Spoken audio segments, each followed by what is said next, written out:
I've done it many times. It doesn't require money. I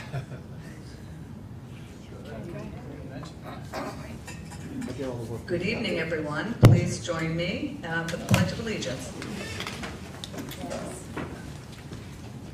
I pledge allegiance To the flag of the United States of America, and to the republic for which it stands, one nation, under God, indivisible, with liberty and justice for all. I had an ask when I came. I need a motion to approve the agenda for June 13th, 2022. Jim? Any discussion? All in favor? Aye. We would like to congratulate, well, I'm going to turn it over to Mike Bennett, and we're going to be honoring our retirees, and he has a few things to say. Thank you, Tracy. This is just a special night all the way around.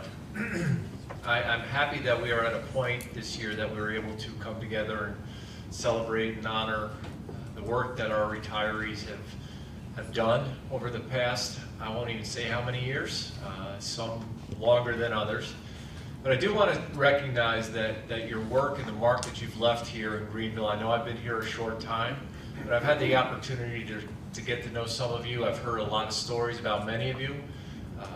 And some I probably shouldn't share right now. But, you know, and I had the luxury to listen and learn a little bit more about you at the retirement party.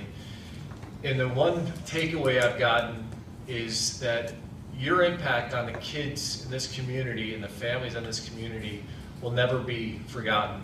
I think you've really touched the hearts and the minds of many students, hundreds of students, in some cases thousands of students, that will always remember their time here in Greenville, and you guys have been a huge part of that. As I've transitioned into this position, I've heard a lot of great things about the faculty and staff. And I can tell you that your leadership and the work that you've done to this point is a big part of that. And I thank you for setting the stage for the younger teachers who are coming up through, to be that role model, to be that example, to be that mentor. I think that sometimes gets lost in the shuffle of, you know, how kids did in your class or those types of things. But it's really the stories that people come back and tell about their times. And hearing some of the stories from some of your students just this year, it's great. And I want to commend you on the work that you've had in this district, and wish you all just a wonderful next chapter of your life, because that is what it is, your next chapter. Keep writing that book, keep writing that story, but know that the chapters you've written here will never be forgotten.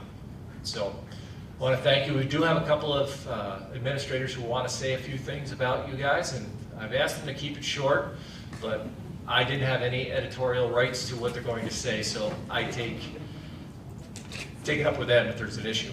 So we're just going to move up to the podium here in a minute.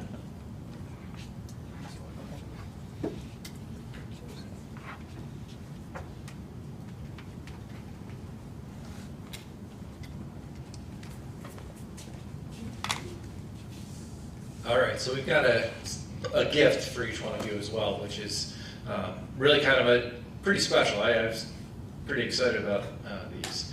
So what I'm going to ask first is if Mr. Mahan can come up and talk about a couple of our retirees from Ellis.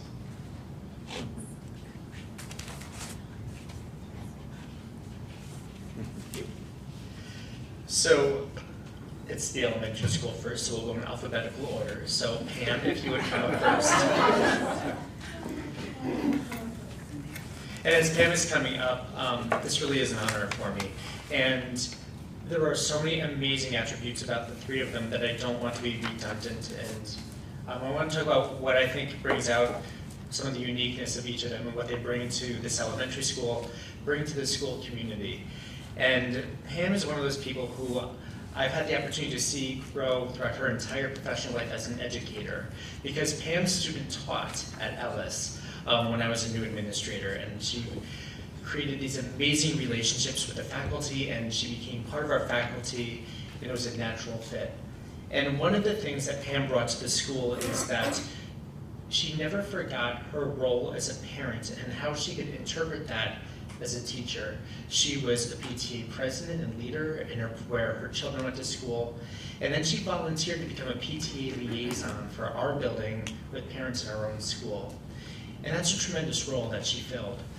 What she brings to her classroom is this remarkable passion for stories, for literature, for knowledge, and she carries that passion in such a way that it's contagious for the boys and girls. And she wants them to know what she knows, that you can fall in love with stories and characters, and it adds richness and value to your life. And she makes that so personal for each of the kids, and I'm just deeply grateful for that. She's continued while doing that to do all that work as a PTA leader, as a volunteer at evening events. She has painted more faces and popped more popcorn than you can possibly imagine for boys and girls, but always know it because it was about community. And so we just want to say thank you for being part of this community, Pam. It's left a difference.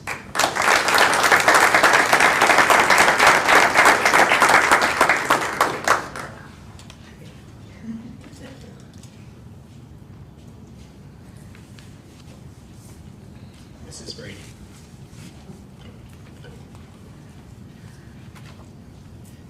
So Sheila has joked that she is the senior employee of the district right now. And she is. It was correct. 37 and a half. 30, okay, and a half. You don't need a half once you hit over 35. Sheila is, in addition to what she does in the classroom, she is a teacher of teachers. She has kept us current throughout the years, whether she's teaching us at the elementary school about how to be a team leader, how to be a BLT person, how to use student learning and teach new teachers who are coming to the field and saying, I can help the district make sure that teachers want to fall in love with their profession and stay in Greenville. And Sheila led the mentor committee for us for a number of years, helping people feel successful and connected to our school from day one. And that's in addition to what she's doing in the classroom. She was always using her classroom as a laboratory and testing out what she's found in research about brain-based learning activities, and making sure that she said if she saw something that worked, she'd share it with everyone else in the building. And always while taking some of the most challenging kids that other people were intimidated by, Sheila would say, I can help them. And she did. And I'm just so deeply grateful for that in every single way. Sheila happens to be in proximity to my office, and she is one of those people who I go to, Mrs. Brady, I have a quick question for you. And just a source of inspiration and encouragement. Yeah, I know. It does work both ways, yes. So, and all those things, and we're just deeply grateful. So thank you so much.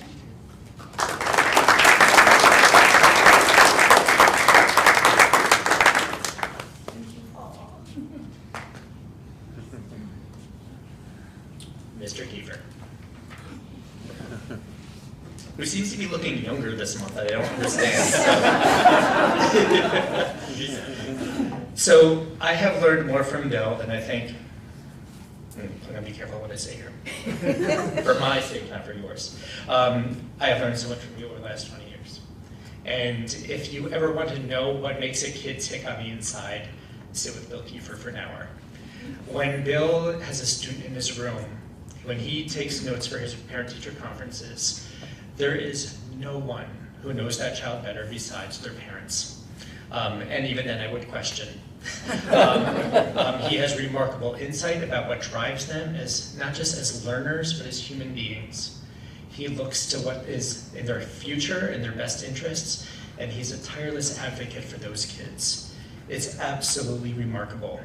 When we were launching initiatives to improve our school climate, Bill was the front of the line saying, I want to be part of this, and I want to take on leadership roles. And again, not just within his own classroom, but teaching teachers and being a cheerleader for all the things that we value. And I'm grateful, I'm deeply grateful for that. And your impact of those pieces has remarkably changed the lives of thousands of kids. So thank you, Mr. Kiefer.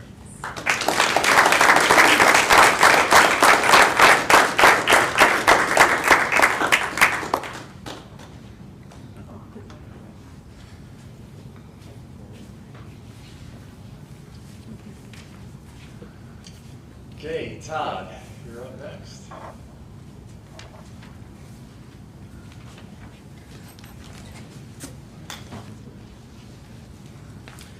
Good evening, everybody. I'm here tonight on behalf of Mr. Reeve. So Mr. Reeve, our middle school principal, apologizes he wasn't able to be here tonight. He's being a good dad this evening and doing some family responsibilities.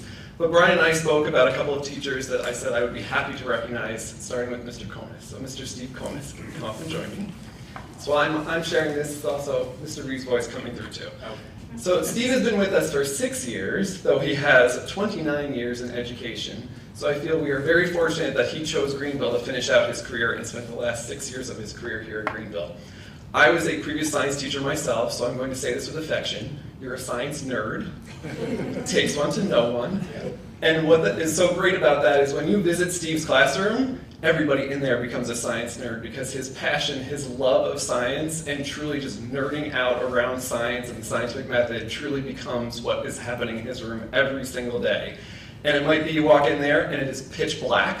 So I remember a couple years ago, like, these new blinds, they're not dark enough, I need them darker. They're science experiments that require blackness. Okay, Steve, we'll get you some blackout shades. So you might walk in there and it's like walking into a cave of pitch black because he's doing a chem experiment that needs that.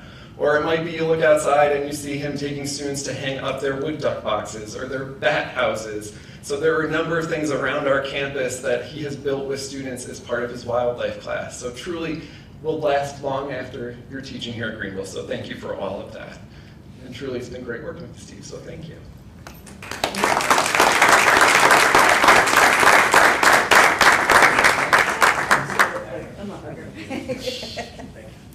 You're welcome.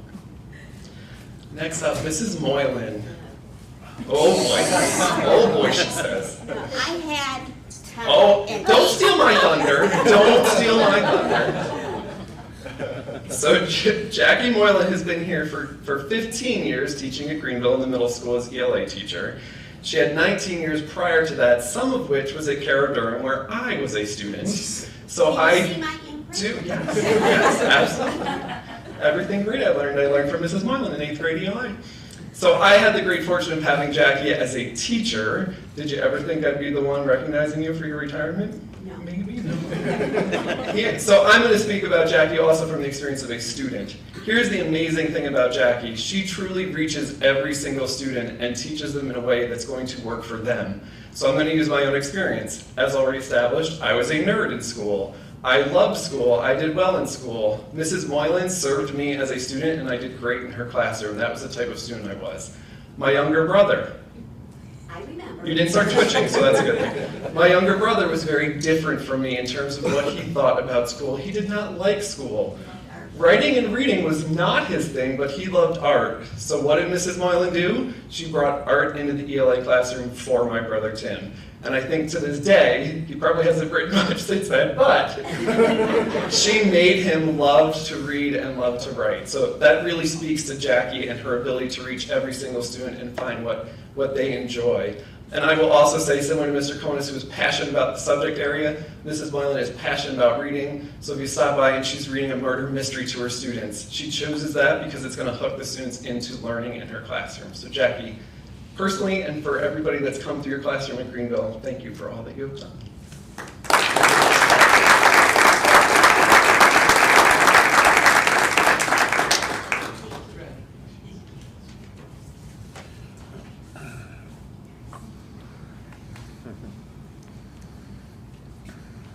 Okay, Matt, if you could come up, that'd be great.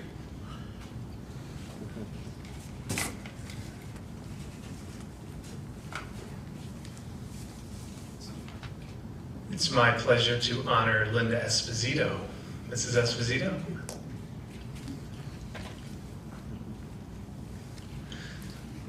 So during the short period of time that I've worked at Greenville, I've had the pleasure of getting to work with Linda.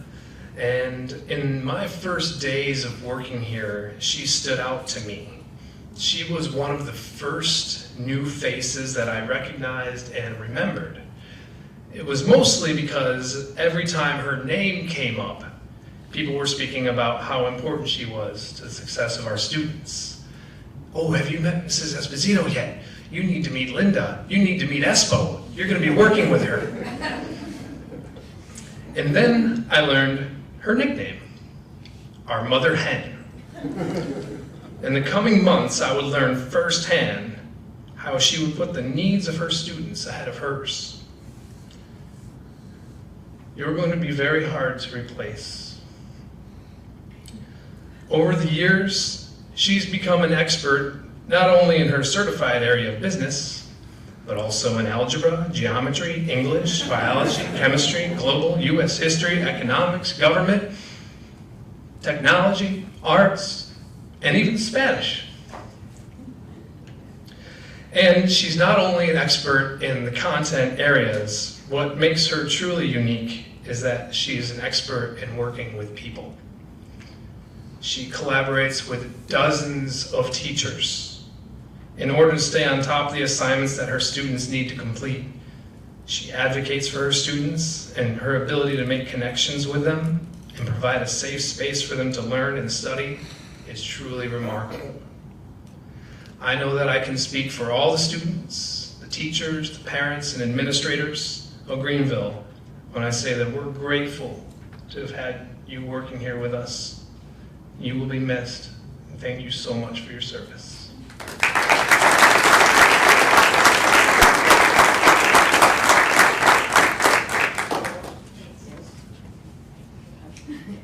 Thanks for using your room. Christy, up next.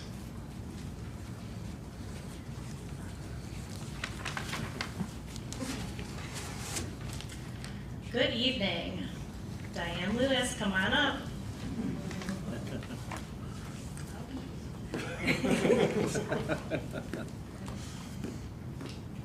So Diane is a shared member of the middle school and high school.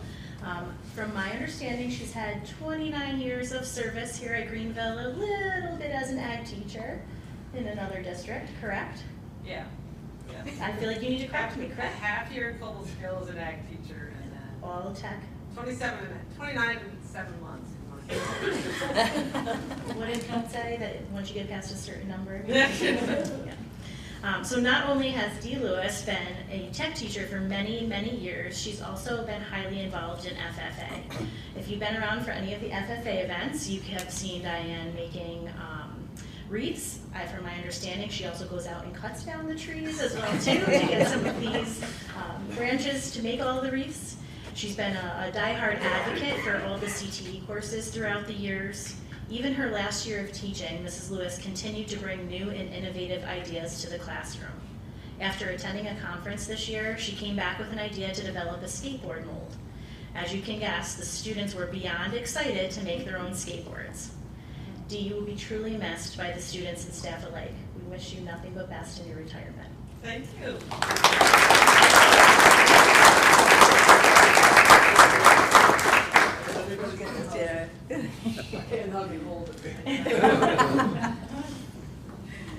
Mr. Evans.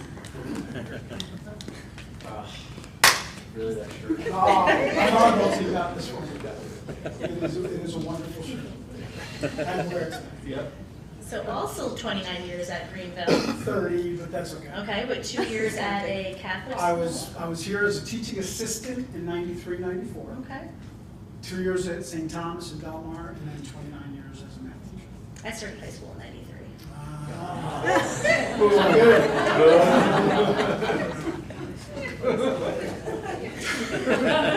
So if you've ever been upstairs in the high school during the periods in which Glenn Evans teaches, you have heard Glenn Evans teach. Mr. Evans is loud and full of energy, but brings enthusiasm to everything that he does. Glenn has given back to the GHS community in many ways, including coaching and hours of after-school math help. Mr. Bennett had shared earlier today that when he has walked by in his short time here after school, there's always kids in Mr. Evans' room after school. Glenn's retirement will be a huge loss to GHS. Anyone who knows Glenn knows who he will be spending his extra time with, his grandson. Glenn, thank you for your service and congratulations on your retirement.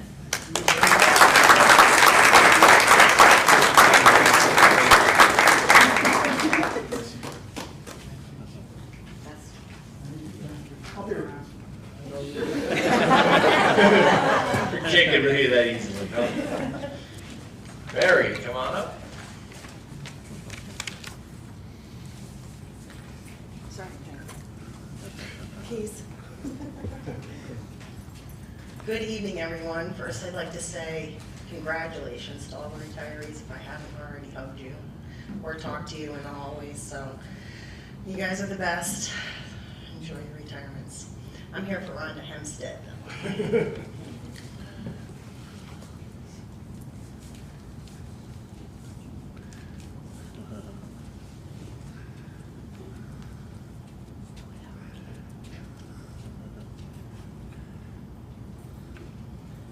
Rhonda's like second mom to me, just so you know. When I first came to Greenville, she's the one I talk to all the time. At my desk, friendly voice, nice smile. She's a wonderful person and she's caring and has impacted so many lives here at Greenville. She has worked here since 1988. Long time. She's cared for the students on her bus and she cared for her coworkers very much. She was always there with a thoughtful card, which by the way, she always reminded me when I forgot somebody's birthday. She'd bring me in the card and say, here, quick, happy birthday. She's always got a funny story or a nice gift for you or a smiley face. And she's got wonderful, friendly advice. So she's always got a yummy treat too, which she likes to drop off. Ice cream, maybe a little bit of money in the bus seat when I was cleaning them, just so I could get a nice cold soda. So she's super wonderful. And I wish her the very best in her retirement. Happiness and health, Rhonda.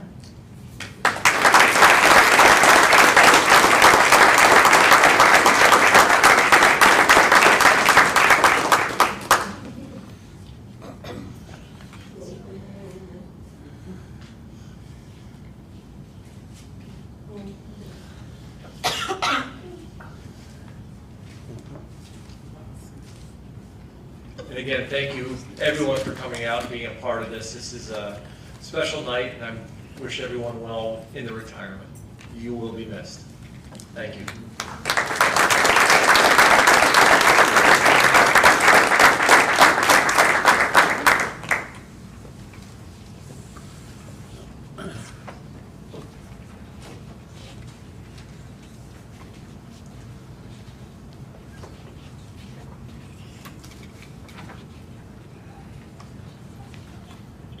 It's hard to go after that. But all serious, thank you. You've touched everyone. And to say thank you just doesn't do it justice. So, but we'll try. So now I'd like to move on to the Robotics Club and Scott Gardner, the director and the club advisor.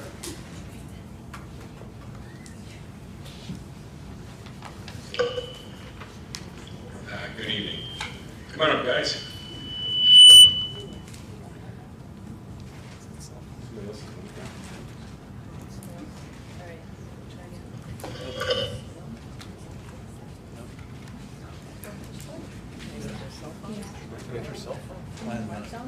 If you're doing cell phone, hold on, we can take another one. All right, you guys get set up, and I'm going to turn the show over to these guys. All right. I'll find a mic first.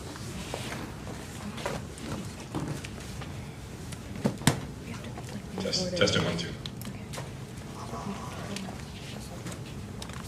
Next is 3, 4. So I'm going to turn the club over to the presentation over to the club presidents, co-presidents, Stephanie and Kayla. I don't know which one's speaking first, but I'll let you guys. Mike is all yours. They're going to tell you a little bit about their season. Well, thank you guys for listening to us. It means a lot. Use the mic because they can't hear you in the recording. Thank you, Kayla. Yeah. So thank you guys for letting us come and talk to you guys about our season. We appreciate all the support you guys have given us throughout the years. And we just wanted to give you guys a little update on how our club did because we think we did pretty well this season. I'm Kayla and I am co-president with Stephanie. And I am head programmer, so we do all the coding to make sure the robot moves. And then here we will have the members introduce themselves. So I'm Anthony, I'm assistant programmer, and That's about it. Hi, I'm Stephanie. As Kayla mentioned, I'm co-president. I'm also the head builder. Yeah, make sure the robot can move, but she makes it move. Yeah, make sure it doesn't fall apart. Hi, I'm Ryan, and I am on the building team. Hi, I'm Chris, and I'm the head of logistics, which builds anything from the pit area to anything that's not directly on the robot, so a lot of woodworking or anything like that is needed. Hi, I'm Haley, and I'm part of the creative team. Hi, I'm Elena, and I'm also part of the creative team. Hi, I'm Micah. I am part of the, well, technically I'm a part of the programmers. However, recently I've kind of created my own little group for the scouting. So what we do is at competitions, we go around different teams, jot down notes about them, like what's their strengths, strong points, and their weak points, etc. And then determine which one would be an excellent finalist alliance partner. So we do have a couple people missing, and Nessa is over there. She's part of the creative team. Our head creative member is Ethan. He wasn't able to make it today, but yeah. Can I just ask Chris, can you move up to the side, because they're recording this, so, thank you. All right, so let's talk about what happens at competitions. And first itself. First is a corporation that's sponsored and presented by different companies. Raytheon Technologies and Qualcomm are just to name two of them. They have different leagues. First Lego League, First Tech Challenge, which is what we are in, and First Robotics Challenge. Our club consists of anywhere from middle school to the youngest in middle school, really, 6th grade, we allow them, and to high school, which is really special because I've talked to teams in the past who do not actually allow middle schoolers in, or they require you to pay to be in the club, which we don't do. So that's a cool thing about our club. But what happens at competitions, I'll give you a rundown of a day. So we arrive and we start unpacking immediately. We check in, we send presents normally off to check in and get the robot, not inspected just yet, but make sure that it's registered for the day. Within that time of unpacking and checking in, we will generally be told our judging time. During judging, we go into a room with a few people on a board, almost like, and they give us about 5 minutes to present about our club and about the robot, specific challenges, of what we might have faced and how we've overcome that. And then afterwards, we get generally a few minutes to ask for them to ask questions to us. And after that, we go back to unpacking if we haven't finished that yet. Also, when we get back, generally scouting is taking place. A core thing, as Micah mentioned, scouting is to figure out who is the best team for our finals alliance. And the matches will start after the opening ceremony. There's, I can't remember, I think it's like 26 matches in the beginning of the day. We break for lunch, and then we have finalist alliance selection. So those people who we scouted out, those other teams, we will go and we will say we want them to be on our side, and that way we can get a best shot at winning, really. During that time as well, there will be 4 matches, roughly, depending on how they go. After that, it's the closing ceremony, and whoever wins moves on. I'd like to bring up Brian to talk a little bit how this season went. So during our season this year, we had 3 competitions. For our first qualifying competition, we placed 28th out of 28. Mainly because we had parts falling off of the robot, and the drivers didn't have as much time as they needed to practice driving. And for our second competition, it was a qualifier too.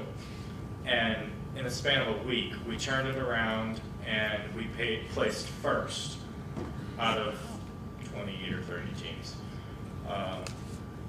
And we kept tightening our parts in between matches, and we did good with that. And we moved on to regionals from that competition.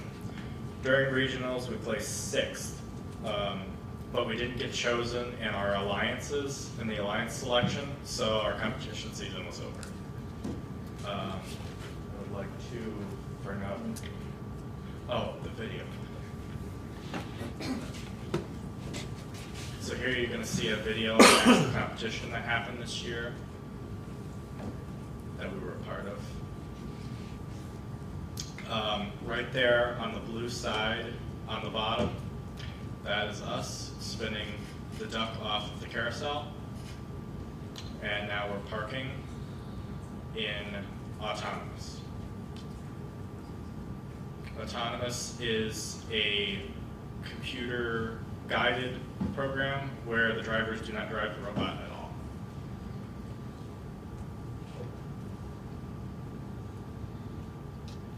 This goes on for like 30 seconds.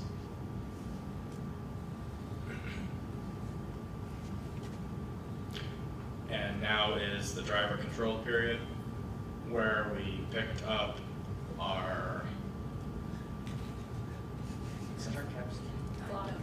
duck, and we put it on the top layer, or the top tier of the tower, just right there.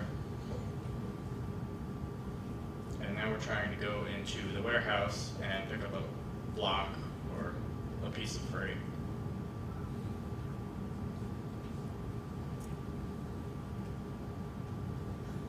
And we take it to the Alliance Tower, which if we balance it, it gets us extra points.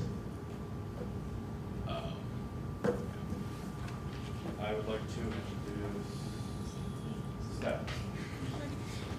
All right, so we did end up doing pretty well in the competition, but after the first one, we faced a lot of struggles, and we needed to make the robot a lot better. So one of the main things was the claw that we used to pick up all the freight and the ducks. We had a problem that it wasn't, it didn't go high enough to put it on the top tier, which is how you get the most points, and it wouldn't go far enough so that we didn't have to like knock into the tower at all in order to put it on the top, which that's a penalty. So it's best that we not do that. And so we ended up having to extend the arms of the claw a lot more just to make it so that it would reach. And we added rubber bands so that there was extra grip on it. And a problem with the claw, actually, we had to find a way to extend it, but still keep it like flat to the robot, because there is a 18 by 18 by 18 size requirement that we had to keep it in. And we got to one competition after we extended it, and it didn't fit. So we were running around, trying to figure out how to fix it so that it would actually fit. Very stressful, but ended up making it work, which was great. Another challenge this year was, I don't know if you guys saw in the video, but there was a barrier that we had to go over in order to get like all the blocks in the corner. So normally we have a chassis, which is the base of the robot, that the wheels are like pretty much level with. So there's not a lot of room between the chassis and the floor. But we had to modify the chassis on the robot right there. It's more lifted so that nothing got stuck when we were going over the barriers, which definitely helped us because some robots built theirs so the chassis was low, and they had to compensate by making the chassis like thinner so that it could fit around the barrier, but we didn't have that problem, so that's good. Now, turning it over to Anthony to talk about programming struggles. So, as programming goes, there's a lot of inconsistencies. For example, the battery could be low, causing it to skew our program. There could be low volts that could cause it to not do certain tasks. There also could just be malfunction where it does not move at all. And if I'm going to be completely honest, the demo we're about to show you could go possibly wrong. That is because of a lot of random factors. Like, for example, what we're about to show you is a completely programmed without any human interaction, and just because of that, it could go short, it could go long, it could ram into the wall, who knows? But what we're planning to do is that it works. It goes forward, spins the carousel, gets the donkey off the ground, and lands in the storage. During competitions, that didn't always happen. Sometimes it would be short, sometimes it would be long. Sometimes, maybe we did miscommunication. And bam. And when it does work, it's like a programmer's Sunday. It's the best. Anyways, to prevent us from going bam, we decided to communicate with the other teams to see what their program is. Some are really easy to work with, some, let's skip over that. And to compensate over doing manual changing, we made a lot of tiny programs that did a lot of simple things, sweet and short. And sometimes, when none of those programs work, well, there goes our lunch. Programmer's life. And now, we're about to show you a demo. Hope this goes well.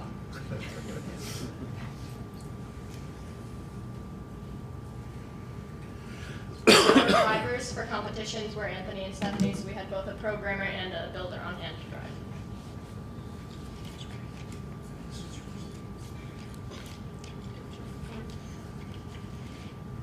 So I'm about to start. Please work.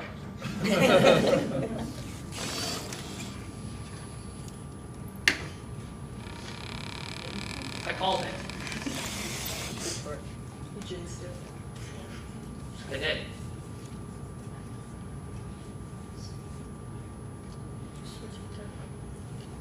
Well, anyway, what was supposed to happen is it would go forward, spin the donkey up, and that's it. So now we're going to do a driver period where we're controlling the robot and not some program that malfunctions, like a lot of the time.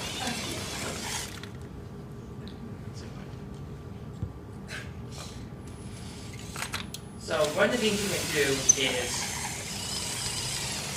you can take one of these bolts and you can put it on the top tier.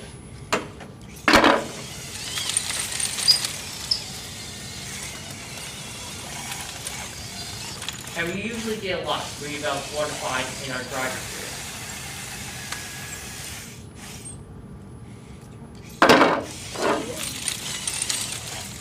And then usually in the last 30 seconds, there's this period called endgame, where we try to get this thing and put it on top of that blue thing.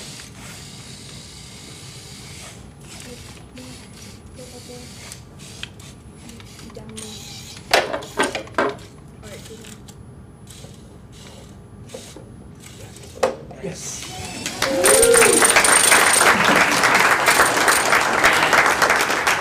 That's our demo.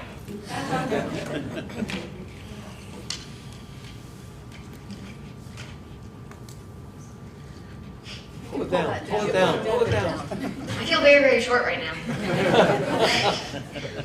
One of the benefits about being in Recital Robotics is the scholarships. In the first tech challenge, over $80 million have been given out in scholarships from 200 different providers.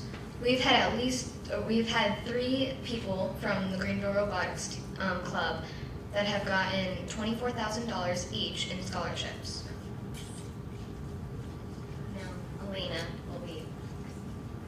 So not only does FTC help with scholarships, it also helps with life lessons like patience and communication. It helps with that because you gotta talk to your teammates and you gotta try not to get annoyed with them because that doesn't always work. So that also goes with problem solving because you have to troubleshoot the robot, which is trial and error, and try to troubleshoot the robot and make any fixes that you can on the spot. Deadlines is another thing, because you have to have really big projects and you only have a certain amount of time to complete them. Creativity, that's another thing.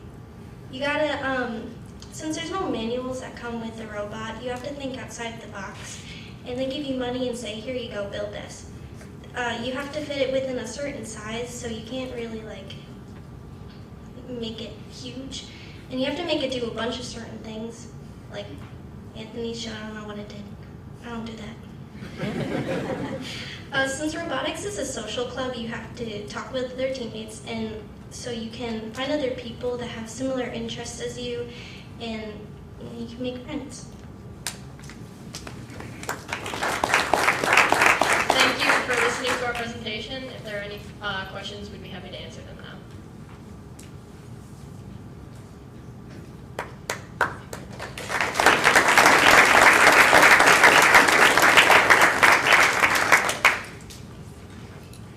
Anthony, put a backup beeper on it. That's a good idea.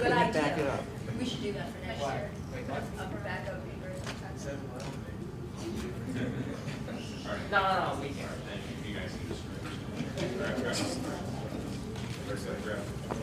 Thank you very much. I'll grab the, thank you. I got it. Okay, guess I'm really in.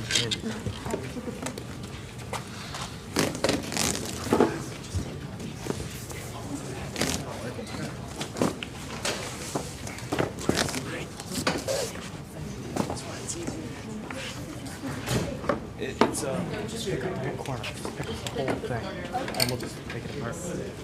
How do I do this? Put it on the side there. Look, tilt it up. Like this. Oh, okay. Yeah, that makes sense.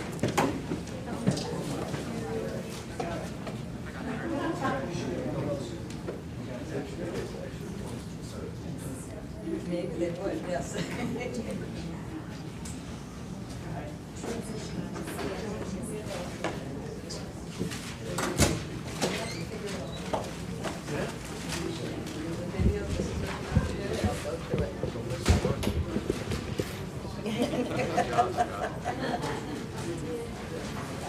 You never know what's going to happen. That's right. That's very true.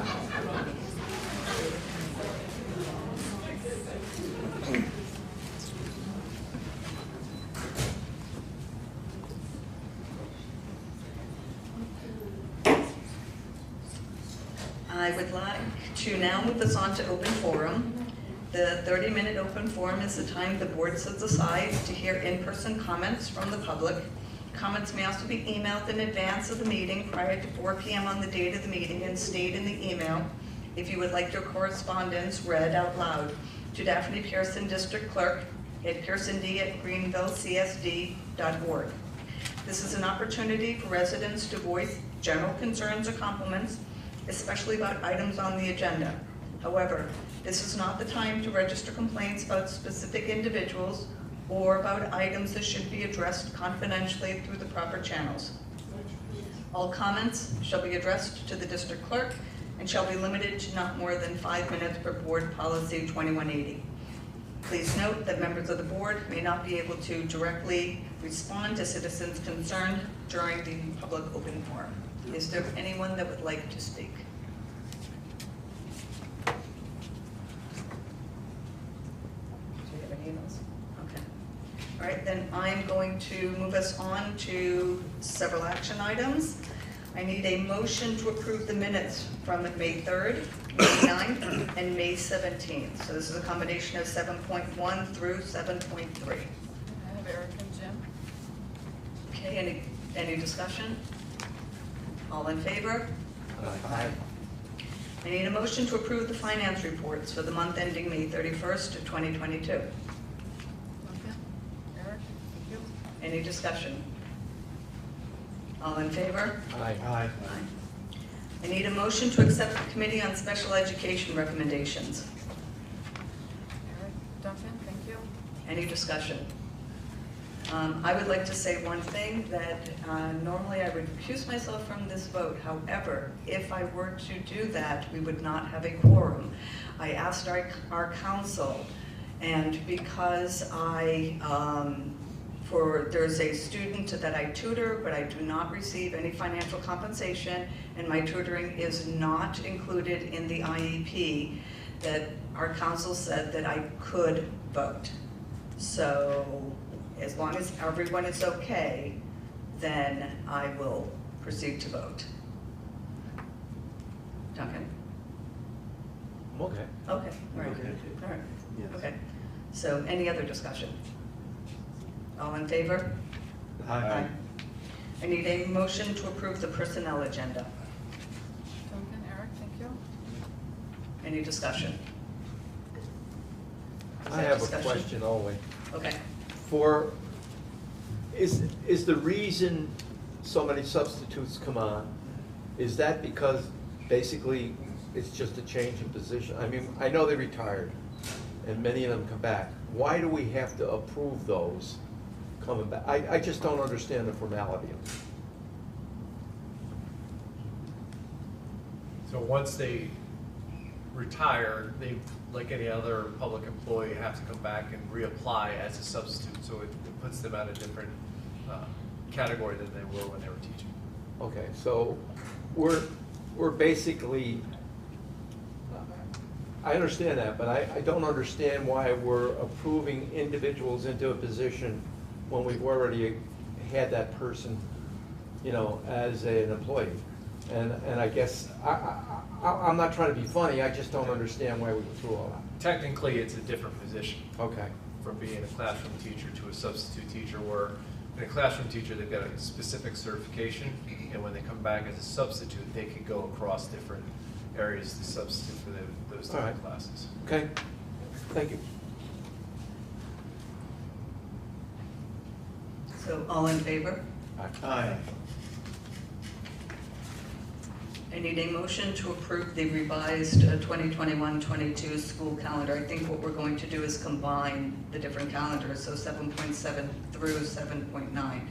So it'd be the revised school calendar, the 22-23 Board of Education calendar, and the 22-23 School Improvement and District Goal Development calendar. Eric, Duncan. Any discussion? All in favor?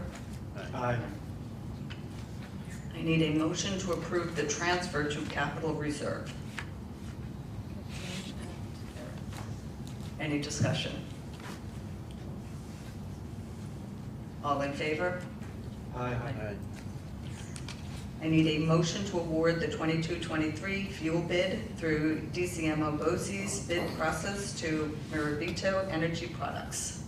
Eric, second. Jim, thank you. Any discussion? Can I get these prices? Yeah. I like the propane. All in favor? Aye. I need a motion to approve the corrective action plan dated June 1st, 2022 in response to New York State Controller's audit. Eric and Jim. Any discussion? All in favor? Aye. We're going to combine 7.13 and 7.14. I need a motion to adopt the bond resolution dated June 13th, 2022 of the Board of Education of the Greenville Central School District authorizing not to exceed $1,193,760 aggregate principal amount of serial general obligation bonds to finance the acquisition of school buses at an estimated aggregate maximum cost of $1,256,760.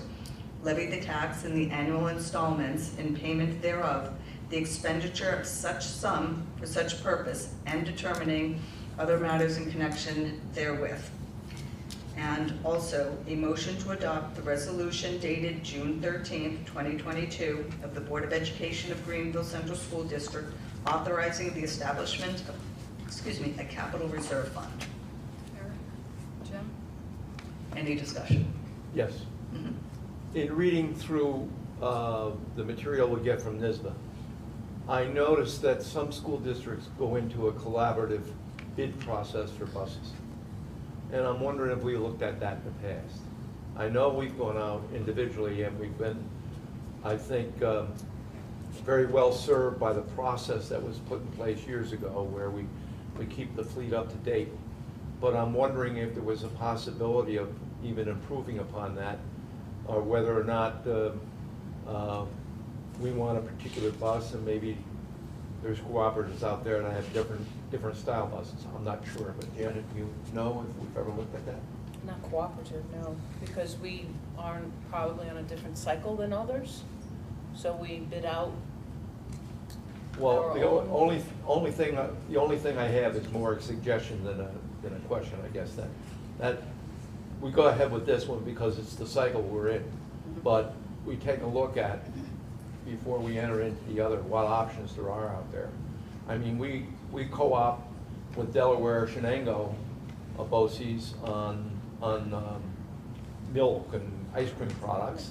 And I'm not sure if I don't think we've ever co-opted with Capital District, but there's others around. And there might be, a value in us doing that. I mean, if you go out for 50 buses, that's one thing. Go out for 350, that's another. So, just a comment. Yep.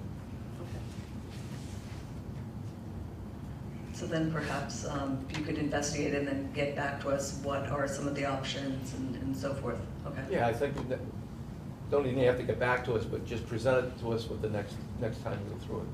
The next time's in 2 years. Yeah. Okay. The buses are purchased off of New York State contract. Okay, so now you're forcing me to ask a different question. Does each of the bus companies have a different contract? I mean, we would have the option of going to Thomas or, I don't even think of the, okay, Yes. yeah, Bluebird, Yes. yeah, that's another one. And they probably all have state contracts because Correct. you see them around. Okay. So then I'll have to go back and read my NISBA It's also report the- again, why they were talking about a cooperative between. It's also school the, districts. like, parts. Like, so if you have Bluebird buses and Thomas buses, then you're gonna have to have parts for both. Right. Oh, no, It's not- I'm not saying we should try, I was, we decided we want to stay with Thomas, or whatever. And the governor now is pushing electric buses. Yeah, I know. So we Yeah, are starting to yeah. look into that because you have to start purchase them in 2027. Yeah. Okay, well, just a thought. I want to reread that NISBA thing then, because I didn't realize, I thought we were bidding them, I didn't realize we were going right on the contract. Yes. All right. Any other questions? All in favor? Aye. Aye.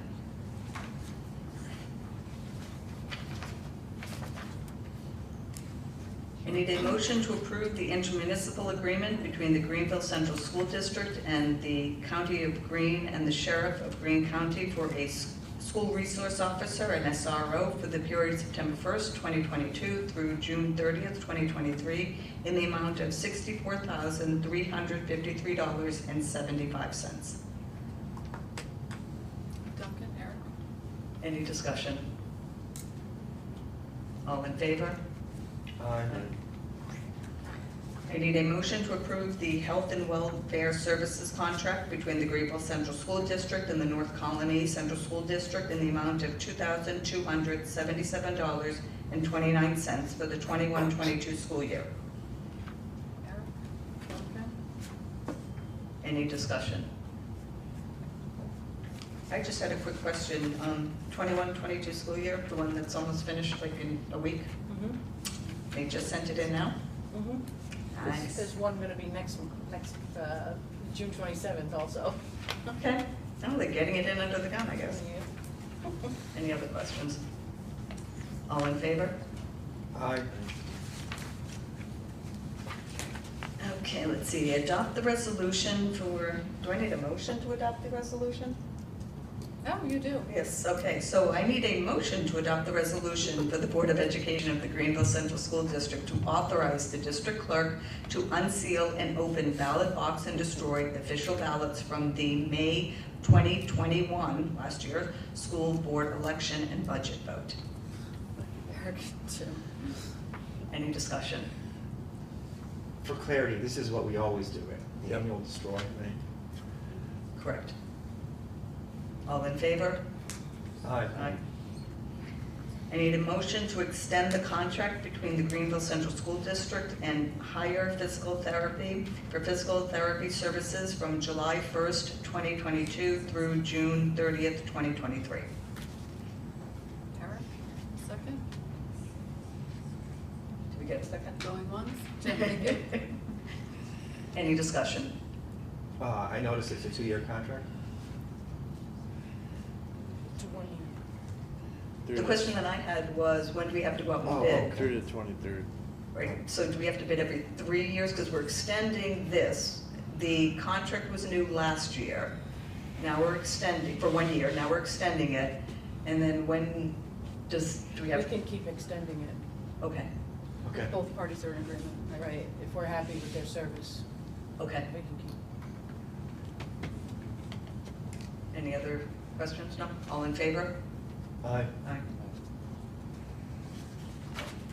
I need a motion to approve the proposal from SEI Design Group for design services for the middle high school for dust collector, wood chop, alterations, site alterations, and structural roof reinforcing for $32,000 plus reimbursable expenses. Eric, a second? Jim? Any discussion? All in favor? Aye. I need a motion to approve the proposal from SCI Design Group for pre-referendum design and consultation services for the 2022 capital project in the amount of $15,000 plus reimbursable expenses. Jim, Duncan? Any discussion? All in favor? Aye. We need a motion to approve updated Type 2 SEQA resolution for interior alteration, site improvements, and site work at the elementary and middle high school. We're gonna combine that with 7.22, right? We're gonna do that. Okay. Because they're both updated.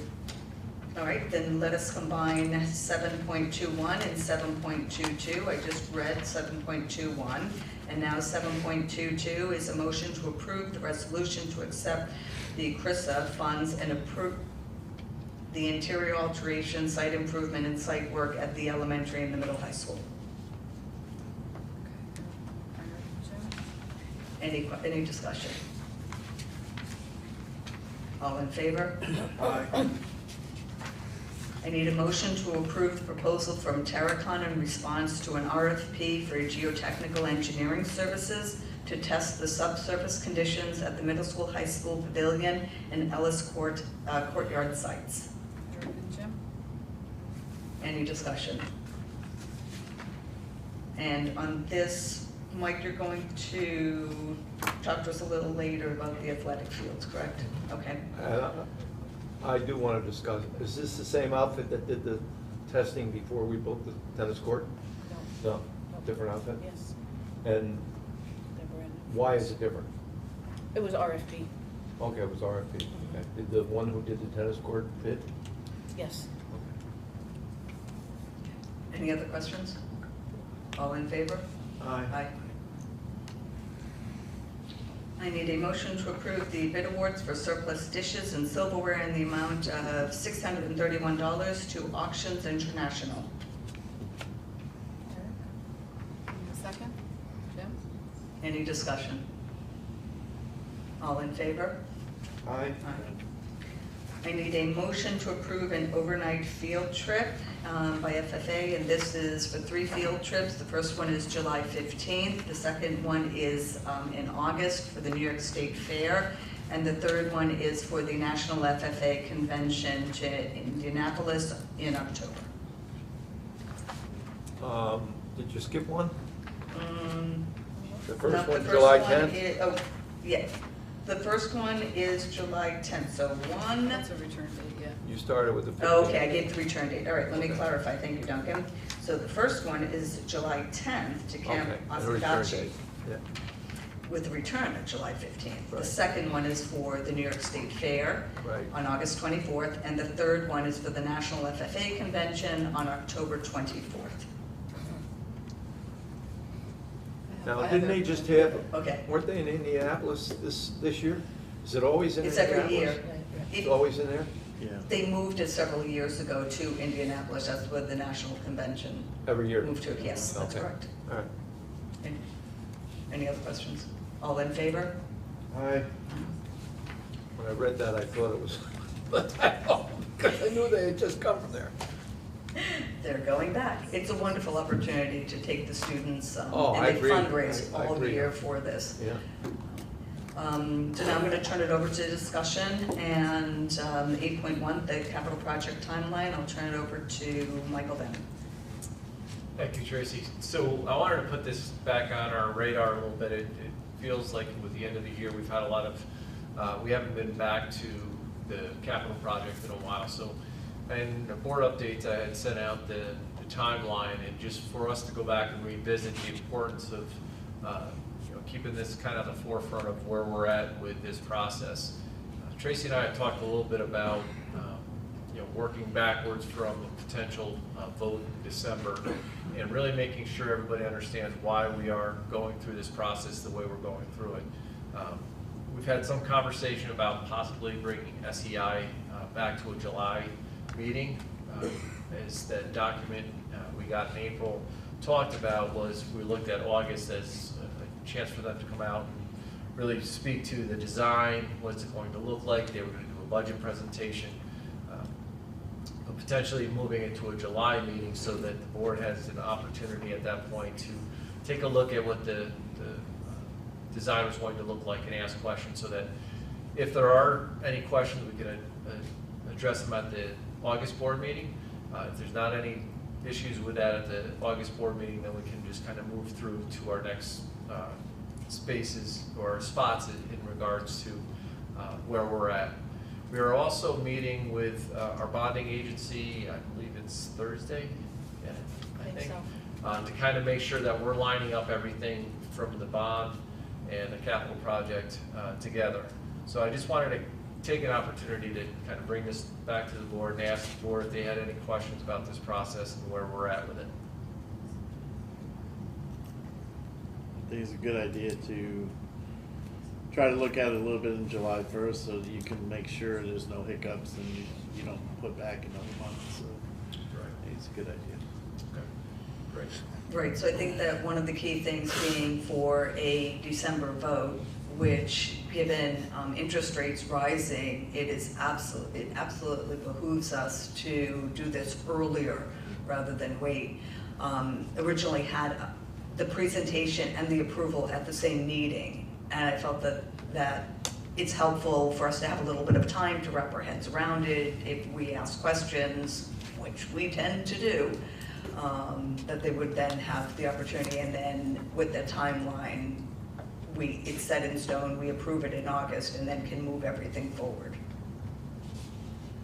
I think the other thing that helps us is that we get on the list earlier with contracting some contractors instead of getting them at a advanced rate, in order to handle our projects. At least we get them a little bit sooner, so it's a great idea. Yeah, and I think that's a great point, Jim, is, if you remember correctly, one of the things that we wanted to go in the timeline being somewhat aggressive is so that we can get this put together and get it out to bid in a time frame where the contractors are really looking to get work. We wait too long, even a couple of months, and we put it out there, those companies who could potentially be bidding on this project may already have their summers booked and have the next project. So what we're getting from our companies may not be great, so we want to make sure we're aggressive with this. Okay, next thing was a segue into the board goals and objectives and talking about some of the specifics under each one. So for this month, we had Eric talking about priorities, and then we had Angela and Jim talking about the kind of orientation and so forth. So I'm going to start with Eric.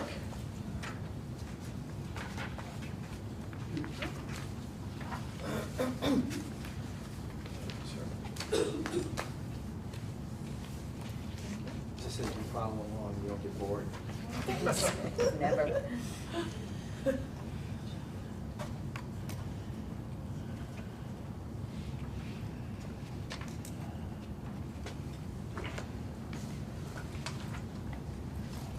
All right, so what I handed out was a document that I emailed to everybody also. So this is a paper copy. Last time I learned my lesson that bring a paper copy. Thank you, David. What's in front of you right now is the question that was first asked, which was what we want to do in terms of priorities. And this is for the accountability goal, and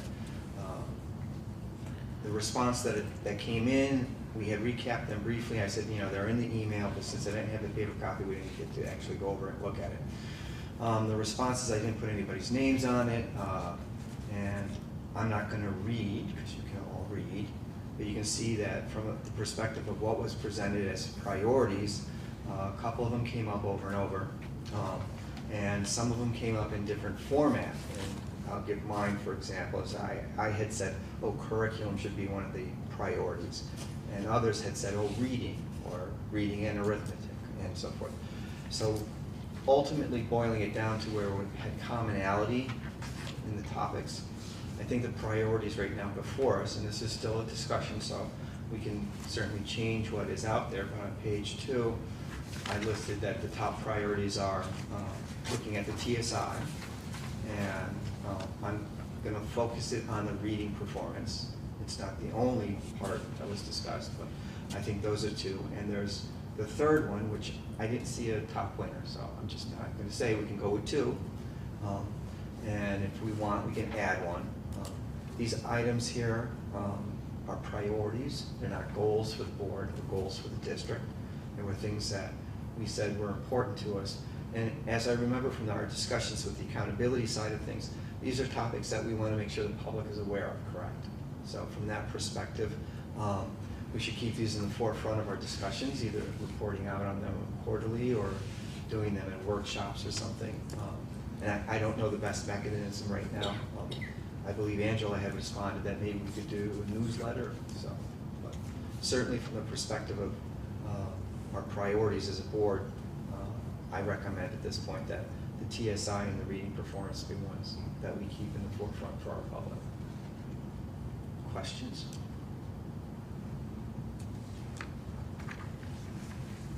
That's all I have for tonight.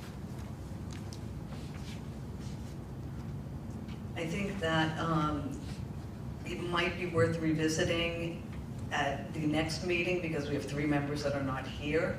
So, and looking at the TSI, and I think the reading performance are areas where absolutely it makes perfect sense. And the question is, what is that third one? And I would challenge us to identify a third one.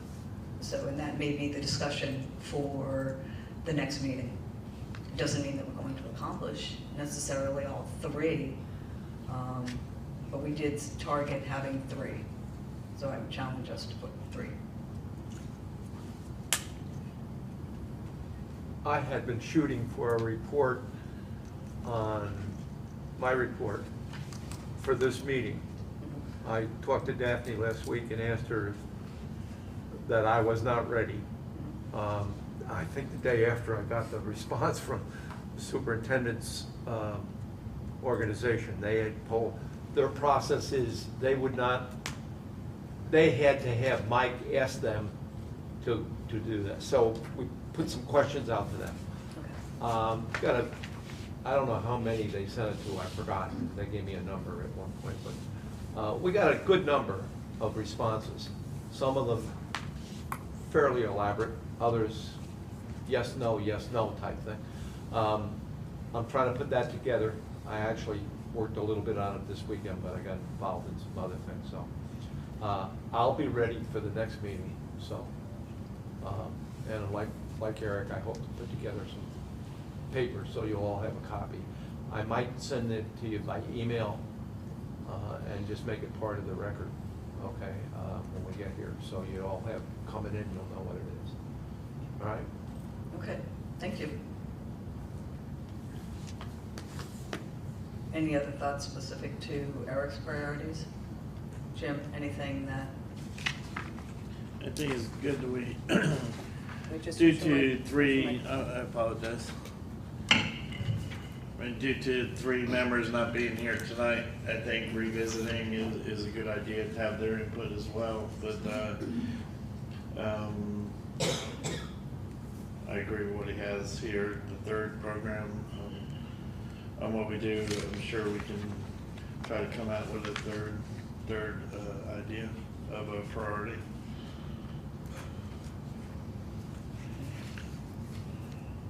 So then, did you want to provide an update for kind of some of your thoughts about the member orientation, the pamphlet, booklet that you are creating with Angela? I would have to, with Angela not here, she's actually further along on the pamphlet than I was. We collaborated, and then we haven't had a chance recently to get together, but I think for the next meeting we should have it intact in order to present.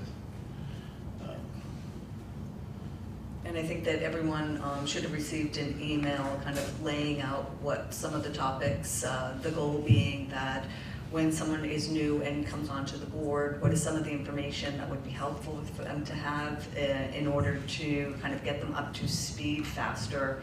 And that's where you both identified some of the areas, topics such as adding agenda items, how do I go about doing X, Y, Z, and so forth. So it's almost a manual that we take, is updated, and it's a reference point for that. So that's great, thank you. Yeah, that is correct. There had been some previous materials which we need to go over, and some of the stuff needs to be streamlined and removed and more updated, but it's still a work in progress. But that would give a new member something to as a guide to get up to speed faster. Yes. I think NISBA has a pamphlet they put out. Yes. And okay, if you might want to take a look at that and use it as a guideline, or see if you need to incorporate some things in there that you hadn't thought of. Yeah, we are aware of the NISBA, and I appreciate that. So we're trying to utilize that, but also try to give a fingerprint for Greenville a little bit, and make it as liquid as possible, as we always said, because things change. So we don't want something etched in stone, but at least it can be changed, because as you know, with COVID and everything else, the venue changes quite a bit. So we want to be able to make it to where we can shift it as needed.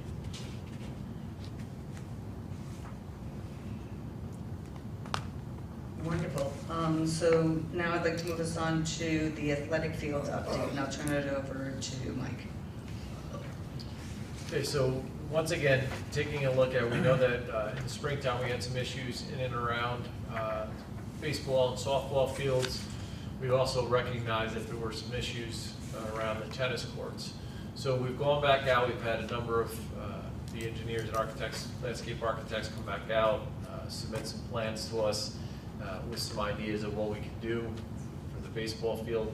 Softball field is putting a little bit, and again, I think the issue we're trying to address is, as we got further along in the spring season, the fields tended to be okay, but we've got that real issue at, that between late winter, early spring, the thawing, pooling of the waters. So one of the things that we took a look at is putting a little bit of drainage behind the infield dirt, and then another piece out along the warning track, which will help with that drainage and the ponding of the water, because what happens once it gets to that clay and that dirt, it just kind of stops. So taking a look at putting in some additional drainage in both those fields, as well as down at the tennis courts.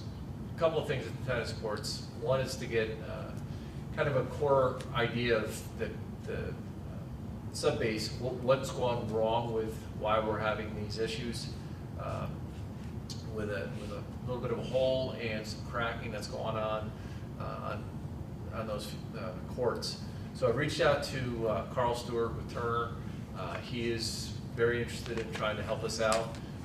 He has talked with Shaker Flats and is looking to see if there's a way that we can work with them and they can rectify some of these problems.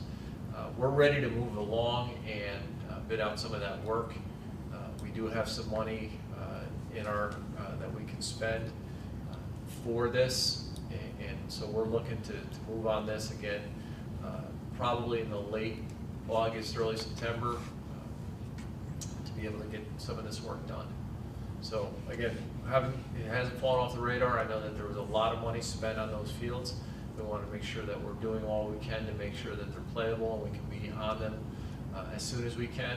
So more to come on that, but we're looking to get those things taken care of end of summer into the fall time.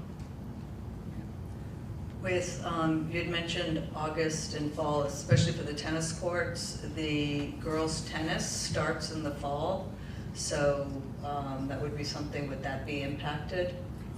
Again, depending on when we can get the bids in and when they can begin the work, and depending on what it is that they're going to have to do, obviously we don't want to interrupt the season, so if that's something that we have to wait on, we'll look to wait on that, as to not interrupt either the girls or the boys in the spring.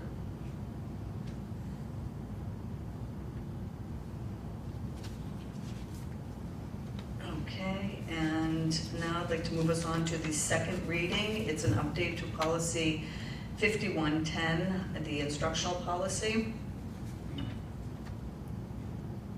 I don't know if anyone has any comments. We reviewed it last month. This is the second. Go ahead, Duncan. In reading through the policy, the new one, there are a number of places where reference is made to the superintendent or to administration or to either or. I think it ought to be the same verbiage in all those spots. That's the only comment I had. In other words, superintendent, or maybe just the administration, and that takes care of it all. Because it's the superintendent is responsible for the administration, and if he delegates it or she delegates it, sorry, Mike, down in the future, okay? Then that one thing, that's the only thing it was just, why is it different? That's the only comment I had. And I remember the verbiage because it came from the law firm, the legal, that they inserted. I understand it, but if you look at it, it makes no sense that we would, in one place, identify it as one thing and another as another, and in a third one, kind of a combination. It just doesn't make any sense. And I don't think the law firm I don't think anything there would change, but if you want to consult with the law firm, that's okay by me. But it just didn't make any sense to me that it was different in each case. So now I have a procedural question, and I'm not quite sure who to ask, but if we were to make the change, do we then have to go through another 2 readings, or no? That's the reading. Okay, that's, all right. Any other discussion items or anything related to that policy? The only discussion is now that Duncan brought it up, I gotta go back and reread it. Sorry about that. It's all right. Yeah. It's pretty easy, I know. okay? Just do Control F and ask for superintendent, okay? You'll find it all.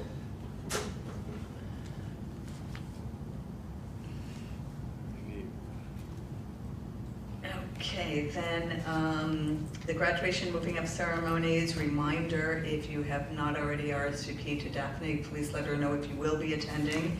Can we fix the date on that? The 5th grade advancement is 6/22 at 8:30 in the elementary auditorium. We have the 8th grade advancement the next day, 6/23, that's at 9 o'clock at the middle school, high school auditorium. And then we have the high school graduation on Friday at 6 p.m. in the evening. What's the date on that? 24th. The 24th, 6/24. It should be It says there. 14th in the agenda. That's on the 8-7, which we will correct when we get there. We're on. Huh? We're on 8-5. On 8/5, Oh. it says 24th. Okay. Sorry about that. Okay. I No, I was see too it. far ahead. There we go. That's okay, no problem. I have no comment. I don't know why I went through all that. All right, there we go. Will you be attending, Duncan? Yes. Be good, great. So that's it, just mark your calendars, and if you haven't RSVP'd, then please let Daphne know. The notice of public hearing, okay, so this is for virtual meetings. So we have, so for virtual meetings, the governor extended the ability to have virtual meetings until tomorrow, June 14th.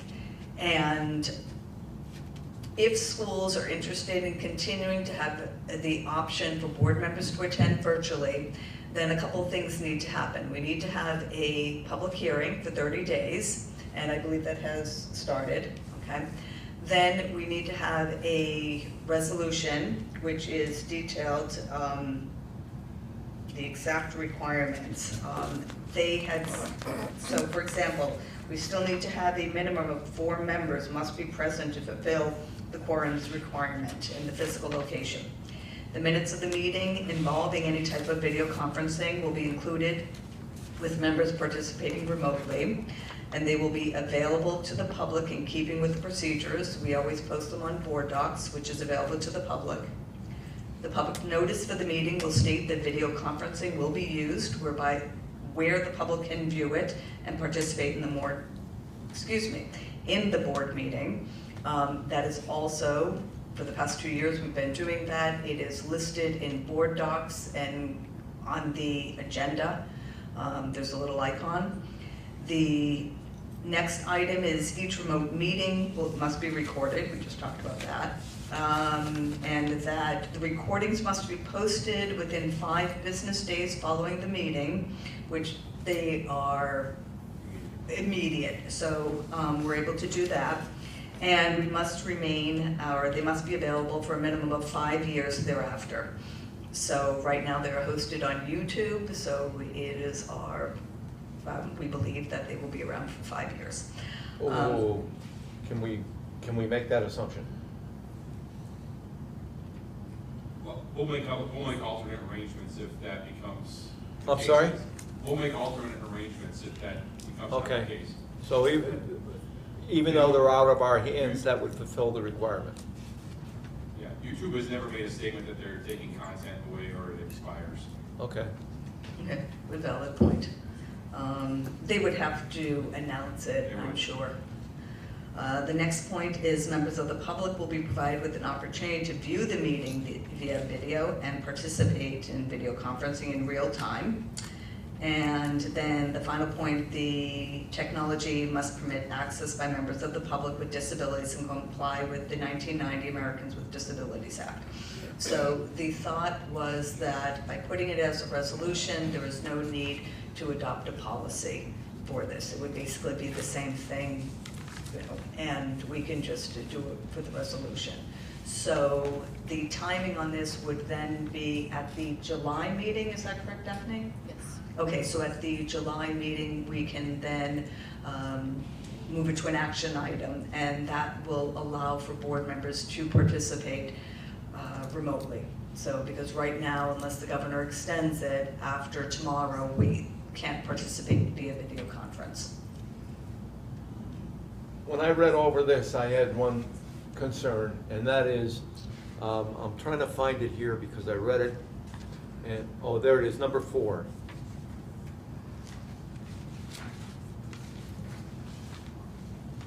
Transcription. That says to me that Daphne or somebody else would have to type up the whole board meeting, all the comments, everything that was discussed, like a court record. On request. On Well, request. and there are also services whereby for a minor amount, then they can transcribe it. It's done through AI. I've used it personally. Okay, So- if it's not considered, if nobody else is concerned that it would be expensive, I don't, that's the only argument I had against committing ourselves to doing that. You know, if somebody is missing, they're missing. I mean, we're missing 3 tonight, and I don't know, maybe 1 or more are dialing in remote. I know Mike's in Yellowstone, or I mean, Dave's in Yellowstone. So, and I think he had a meeting, so he could look at a YouTube later on, but I'm not participating at this point. I think it's nice that we do it, but I don't know that we should encourage the casual use of it. I know it says exigent circumstances, but that becomes an individual thing, okay? I remember when we first did this, very first time we did this, I wasn't even on the board yet, okay?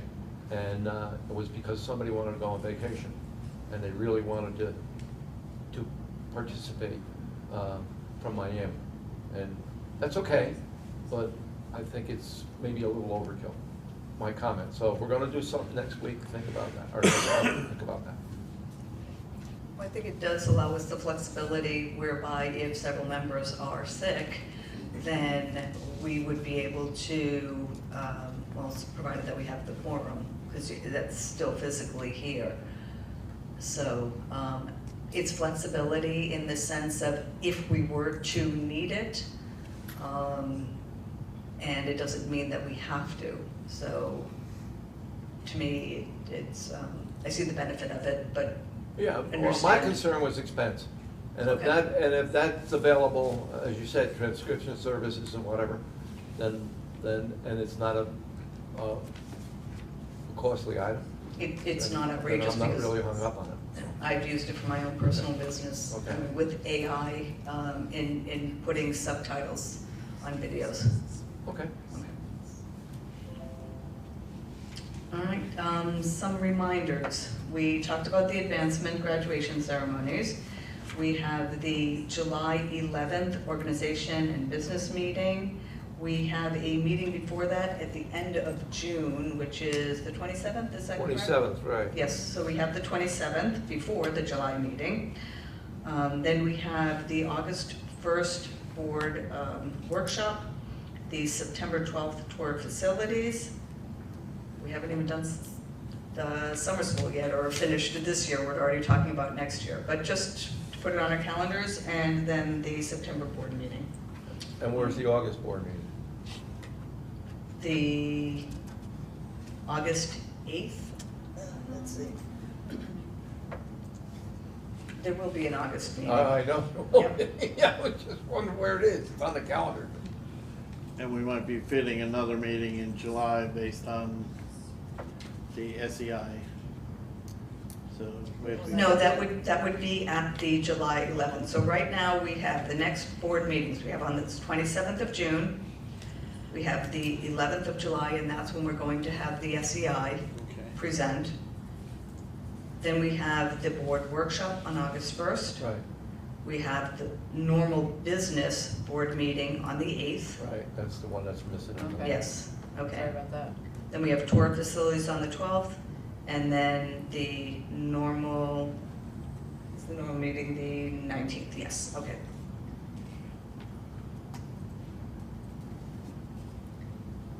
Does anyone have a topic or discussion for a future meeting? What are we covering on the 27th? We have a presentation for the, I'm looking at Todd because it's the school improvement, I believe, is on the 27th. So I figure that will be, it's usually fairly All I wanted to know, significant presentation. would you like me to make my presentation into, or do you want to wait till July? Either way works for me. Why don't we plan on having it, and we can see how the meeting runs, and then Okay. adjust accordingly? All right. If that's okay? Fine. All right. And I'll get it to you guys beforehand so you can look it over. I had one thought, and not sure when the best time would be, but summer school.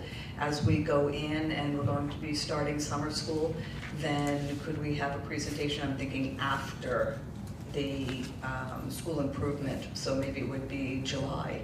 Then like how many students are in summer school and how we're going to measure effectiveness, kind of an overall idea of the program.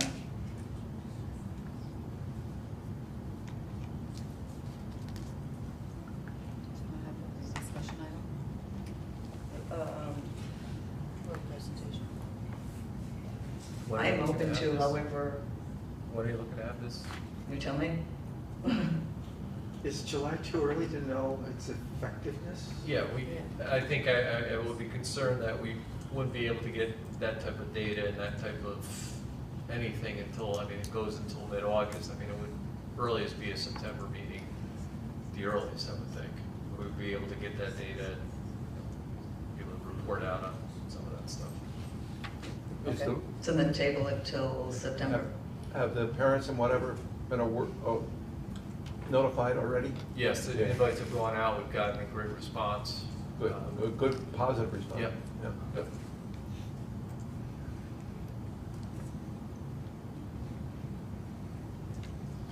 So then we have closing open forum, and please note it is the same guidelines apply as stated during the first open forum. So do we have any individuals that would like to speak? Nothing? Okay. Can I just make a quick comment during this portion? I just want to tell the audience, I had the opportunity to go out to Potter Hollow with the 4th grade group, and I know I said it in my board update, but I felt so strongly about that experience for our kids and what it meant for the community. I wanted to at least recognize that experience for me as a newbie, so to speak, to Greenville, and to get an understanding of what Potter Hollow really was. Aaron had asked me to go out and be a part of that, and to see Pete in the 4th grade class, and the teachers out there. I am honestly blown away by what this community has done with that school. And again, what the retirees and the people who've taken this up as part of, almost an institution in regards to, showing off a piece of history here in Greenville. The school itself is pretty impressive, and to have a presentation from a graduate of that school be there and be a part of it, to see the retirees from GFA who have gone off and donated their time to teach students, our community members who volunteered, took days off from work, and came out and taught lessons on architecture, on music, on building. It gave me, as someone who's kind of an outsider, such a sense of pride in this community and the work that has gone into it. I said to Brian afterwards, I said, we got to get the middle schoolers out there somehow. I don't know how we're going to do it. I know they've done it in 4th grade, but I was so impressed by the commitment of the community and what was being taught. It was really kind of a neat experience for me, and I just wanted to take the opportunity. I felt I needed to say it in a board meeting, because I think it's really a little slice of heaven out there, and I think that the folks who have donated so much time and energy and love for that place it's great for our kids, it's great for the community. So just wanted to add that. To add to that, I was impressed when we went, I don't know, was it a full board when we? Sorry about that. Was it the full board that went out there, or was it just a visit? I can't remember. I'm not sure. I think it was just a visit. And I went out there when they did the quote-unquote revelation of all the fixes that have been done, and I forgot the gentleman's name. Somebody's going to help me. Retired Ed teacher. Volmar. Huh? Ed Volmar. Oh yeah. Okay. Ed. And I mean, he was like a proud grandfather. He was all over the place. But we just talked about YouTube and having these things. It would seem to me that we should put a YouTube presentation together the next time we have a class out there and get it out on YouTube, not only for our community, but I'll bet you, going through NICASA and NISBA, there would be a whole bunch of school districts who would find an awful lot of value in seeing something like that. And there was some video. We had students out there, upperclassmen, who were videoing different parts of the presentations, and that's one of the things I asked Ed is how are we tracking this? And there is a pretty elaborate group, whether it's through Facebook, YouTube, that is starting to grow, and I think that's, to me, I agree 100%. I think we have to really capture what's being done now so we can continue to have it live moving forward. But Ed it's amazing, and he does a wonderful job, and I think the fact that he's able to get community members and parents of current students who are donating their time to come and teach some of this stuff is really leaving a legacy that I hope for years to come we continue to take advantage of it. And at some point, show it off. Be able to show, like you said, other school districts what we've done with this really cool place we've got here at Potter Hollow. So I would agree.